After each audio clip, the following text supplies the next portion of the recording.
अस्सलाम वालेकुम। I am Mohammad Irfan, a lecturer in chemistry. आज हम defects of Bohr atomic model, defects of Bohr's atomic model, इसका एक पॉइंट डिस्कस करेंगे और वो पॉइंट है splitting of alpha line of Balmer series. कि बामर सीरीज़ की जो अल्फ़ा लाइन है वो स्प्लिट क्यों हो जाती है। तो सबसे पहले हम देखते हैं ये बामर सीरीज़ जो है ये है क्या।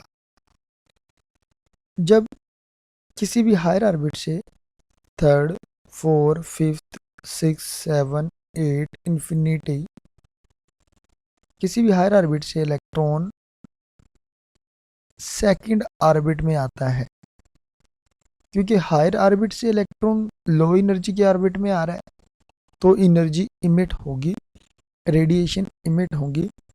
ये जो हमारे पास डिफरेंट वेवलेंथ आएंगी या ये जो हमारे पास स्पेक्ट्रल लाइंस आएंगी, इनके ग्रुप्स को बामर सीरीज का नाम दिया जाता है और ये स्पेक्ट्रम के विजिबल रीजन में होती हैं। ये जो है विजिबल रीजन में होती हैं सिवाय लिमिटिंग लाइन के, जो कि इन्फिनिटी से इलेक्ट्रॉन अगर सेकंड ऑर्बिट में आएगा तो वो अल्ट्रावायलेट रीजन में चली जाएगी। अब क्वेश्चन ये है कि ये फाइन स्ट्रक्चर क्या है, ये फाइन स्ट्रक्चर बनता क्यों है और अल्फा लाइन क्या होती है। अगर इलेक्ट्रॉन थर्ड ऑर्बिट से सेकंड ऑर्बिट में आ जाता है तो इलेक्ट्रॉन क्योंकि हायर ऑर्बिट से हाई एनर्जी वाले शेल से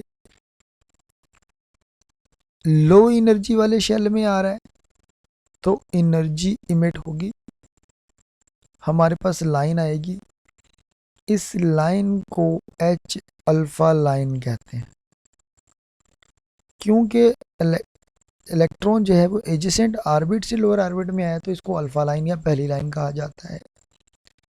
अगर फोर्थ से टू में आता तो उसको बीटा लाइन कहा जाता या सेकंड लाइन कहा जाता। इसी तरीके से अगर फिफ्थ से अगर इलेक्ट्रॉन जो है सेकंड में आता तो उसे गैमा लाइन कहा जाता है या थर्ड लाइन।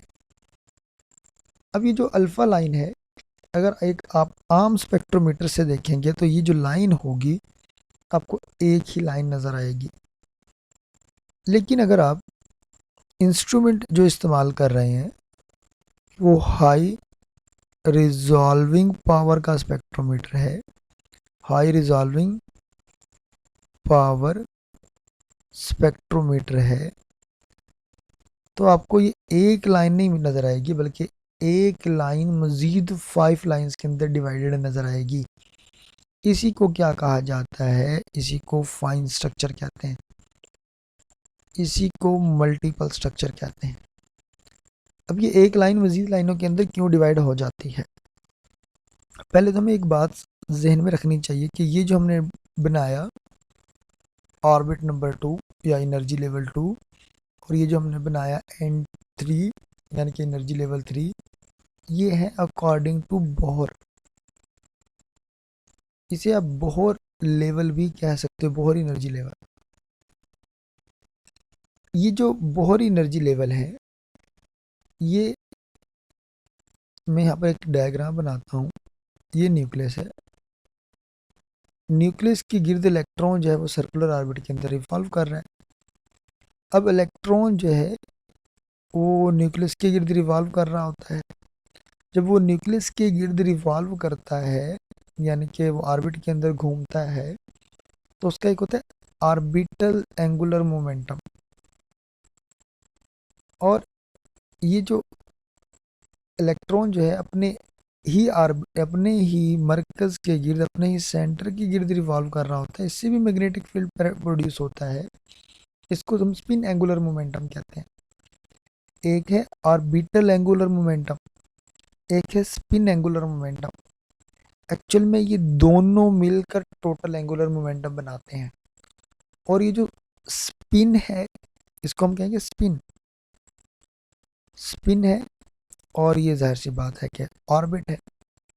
तो ये जो स्पिन ऑर्बिट इंट्रैक्शन है या स्पिन ऑर्बिटल कपलिंग है, इसके नतीजे में ये जो आपके पास ये जो एनर्जी लेवल है, बोहर लेवल जो है मज़ीद लेवल के अंदर डिवाइड हो जाता है या मज़ीद सब लेवल के अंदर डिवाइड हो जाता है। इस फिनोमिना को हम कहते हैं स्पिन ऑर्बिट इंटरेक्शन या स्पिन ऑर्बिट कपलिंग भी कहा जाता है, स्पिन ऑर्बिटल कपलिंग। इसके नतीजे में जो है ना आपके पास ये जो एक एनर्जी लेवल है मज़ीद लेवल के अंदर डिवाइड हो जाता है। आपके पास ये थर्ड एनर्जी लेवल था, ये जो है मज़ीद 3 लेवल्स के अंदर डिवाइड हुआ। इसको मैंने 1, 2 और 3 का नाम दिया है। अब ये तो आपके पास ये शेल को रिप्रेजेंट कर रहा है 3 और ये 3। डी ये आपके पास जो एजीमुथल क्वांटम नंबर होता है, इसके लिए या जो आपके पास ये जो एजीमुथल एंगुलर क्वांटम नंबर होता है, इसकी वैल्यू जो आपके पास आपको पता है, अगर एल की वैल्यू 0 हो तो आप कहते हैं एस सब शेल है, एल की वैल्यू 1 हो तो आप कहते हैं पी सब शेल है, एल की वैल्यू 2 हो तो आप कहते हैं डी सब शेल है, एल की वैल्यू अगर आपके पास 4 हो तो फिर आप कहते हैं एफ सब शेल है। तो ये आपके पास ये डी सब शेल आ गया। अब 5/2 कैसे आएगा? एक्चुअल में ये जे वैल्यू है। ये जो जे होता है ना, ये आपके पास इक्वल होता है एल प्लस माइनस एस के। अब डी के लिए अगर मैं डी की बात करूं, डी के लिए एल की वैल्यू आपको पता है कि 2 होगी और प्लस माइनस जो स्पिन क्वांटम नंबर होता है तो इसकी वैल्यू होती है 1/2। अगर आप 2 में प्लस 1/2 करेंगे तो जवाब आपके पास 5/2 आ जाएगा, ये वाला जवाब आएगा। अगर आप स्पिन में से -1/2 करेंगे तो आपके पास जवाब जो है ये 3/2 आ जाएगा। ये एक्चुअल में जे वैल्यू को या total angular total orbital quantum number को रिप्रेजेंट करती है, टोटल एंगुलर क्वांटम नंबर को रिप्रेजेंट करती है। अब आपके पास ये जो वैल्यू है ये आपके पास ये लिखी हुई है। अब ये वाला जो लेवल है, ये जो लेवल 1 है, इसमें जस्ट आपके पास एक एनर्जी लेवल है। ये जो आपके पास 2 जो है, इसमें 2 एनर्जी लेवल है और इन दोनों की एनर्जी बराबर है, ये दोनों डीजेनरेट है। आपके पास जो थर्ड है, इसमें आपके पास 3 एनर्जी लेवल है और तीनों की एनर्जी सेम है।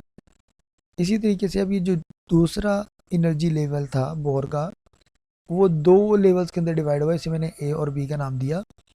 ये एक आपके पास 2p है 3/2 और एक 2p 1/2 और 2s 1/2 है। इन दोनों की एनर्जी बराबर है, इन दोनों की एनर्जी बराबर है, तो ये भी डीजेनरेट होंगे। अब हम देखते हैं कौन सी ट्रांजिशन पॉसिबल होगी और कौन सी ट्रांजिशन पॉसिबल नहीं है। उसके लिए हम सिलेक्शन रूल का इस्तेमाल करेंगे। सिलेक्शन रूल के मुताबिक पहले तो बात की डेल्टा एन की वैल्यू जो आनी चाहिए आपके पास पॉजिटिव इंटीजर हो। अब हम ना इस ट्रांजिशन की बात करते हैं। तो ये जो है ना आपके पास थर्ड शेल से सेकंड शेल में हो रही है, तो डेल्टा एन की वैल्यू आपके पास 1 आएगी, तो ये पॉजिटिव इंटीजर है, पहला रूल फॉलो हो गया। उसके बाद जो डेल्टा एल है, change in angular quantum number जो है, इसकी वैल्यू ±1 होनी चाहिए। अब ये देखें आपके पास एस है, एस के लिए आपको पता है एल की वैल्यू 0 होगी और आपके पास जो ये पी है, इसके लिए एल की वैल्यू जो है आपके पास 1 होगी, तो जवाब आ जाएगा -1। तो -1 इसका मतलब है ये वाला रूल भी फॉलो हो रहा है। और ये जो डेल्टा जे जो है, ये आपके पास या तो 0 हो, यानी कि टोटल आपके पास जो क्वांटम नंबर की वैल्यू आए वह तो या तो 0 हो, या फिर आपके पास ये +-1 हो। अब ये देखें, ये वैल्यू है 1/2 और ये वैल्यू है 3/2। अगर अब आप 1/2 में से 1/2 है, इसमें से 3/2 माइनस कर दें तो आपके पास देखें जवाब 2, ये 1 - 3, तो आपके पास जवाब आ जाएगा -1 जवाब आ जाएगा।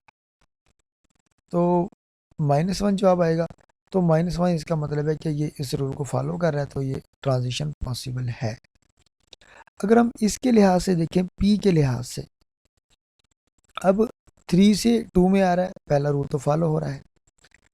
फिर देखें पी से पी में, यानी कि अब तो पी से 1 - 1 जवाब आ जाएगा 0।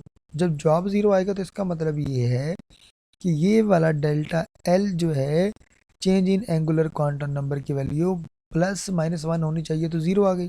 इसका मतलब है ये वाली ट्रांजिशन पॉसिबल नहीं होगी। उसके बाद हम ये वाले ट्रांजिशन देखते हैं। ये वाले ट्रांजिशन पहले तो बात देखिए 3 से 2 में आ रहा है। अब 3 से 2 में आ रहा है तो इसका मतलब पहला तो आपके पास पॉजिटिव इंटीजर आ गया, ओके। दूसरा है angular change in angular quantum number की वैल्यू +-1 होनी चाहिए। अब डी से पी में आ रहा है। डी के लिए आपको पता है वैल्यू एल की वैल्यू 2 है और पी के लिए एल की वैल्यू 1 है। तो जवाब क्या आ जाएगा, इन दोनों का डिफरेंस जो है 1 आएगा। तो इसका मतलब है ये दूसरा रूल भी फॉलो हो रहा है। फिर उसके बाद जो थर्ड रूल है, डेल्टा जे की वैल्यू जो है या तो 0 होनी चाहिए या +-1 होनी चाहिए। अब आपके पास ये वैल्यू जो है, ये वैल्यू जो आपके पास आएगी ये, अच्छा ये इक्वल का साइन है। ये डेल्टा जे की वैल्यू आपके पास हमने यहाँ से चेक करना है, यहाँ से यहाँ पे। अब ये 3/2 और ये भी 3/2, तो 3/2 - 3/2 इसका मतलब है 0 आ गया। 0 आ गया तो ये वाला रूल भी फॉलो होता है, इसका मतलब है ये वाली ट्रांजिशन भी पॉसिबल हो जाएगी। उसके बाद आप इस ट्रांजिशन को चेक कर लें। ये ये 1/2 है, फिर उसके बाद ये 3/2 है, ये वाली सॉरी, ये आपके पास ये P है और ये P है, तो इसका मतलब है ये 0 आ जाएगा, तो ये पॉसिबल नहीं होगी। इसी तरीके से आप 3D वाले के चेक कर लें। आप उसके बाद ये जो है 2 ट्रांजिशन ये चेक कर लें, तो आपके पास टोटल जो है 5 ट्रांजिशन पॉसिबल है। तो इस वजह से आपके पास जो है 5 लाइंस आएंगी, यानी कि एक लाइन जो है वो 5 कंपोनेंट लाइन के अंदर डिवाइडेड होगी। इस चीज़ को हम क्या कहते हैं, फाइन स्ट्रक्चर कहते हैं, मल्टीपल स्ट्रक्चर कहते हैं। तो बोहर के मुताबिक तो जस्ट शेल्स से ये लेवल मज़ीद लेवल के अंदर डिवाइड नहीं होते, तो इस वजह से बोहर का मॉडल इस चीज़ को एक्सप्लेन नहीं करता। जबकि जो डायरेक्ट लेवल्स हैं इनको हम डायरेक्ट लेवल्स कहते हैं, डायरेक्ट लेवल्स। तो डायरेक्ट लेवल जो है इस चीज़ को एक्सप्लेन करते हैं, बोहर का मॉडल एक्सप्लेन नहीं करता। उम्मीद है आपको ये समझ में आ गया होगा। अगर फिर भी आपका इससे कोई रिलेटेड क्वेश्चन है तो ज़रूर पूछें, इंशाल्लाह जवाब दिया जाएगा।